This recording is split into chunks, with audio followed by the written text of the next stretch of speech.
భారతదేశంలో చదువులు సరిగ్గా లేవని విమర్శించు, లేకపోతే రోడ్లు సరిగ్గా లేవని విమర్శించు, దేశంలో మౌలిక సదుపాయాలు సరిగ్గా లేవని విమర్శించు, ధరలు పెరిగినాయని విమర్శించు.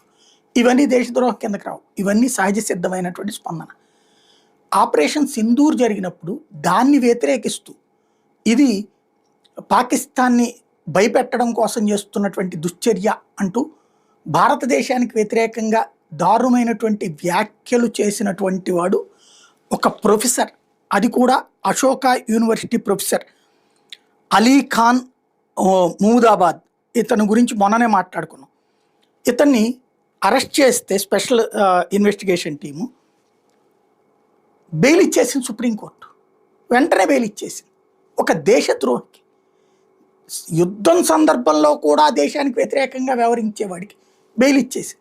మరి ఇది ఎక్కడ విషయమో అర్థం కావట్లేదు. పాకిస్తాన్లో అయితే బయటకు కూడా రానియరు, లేదా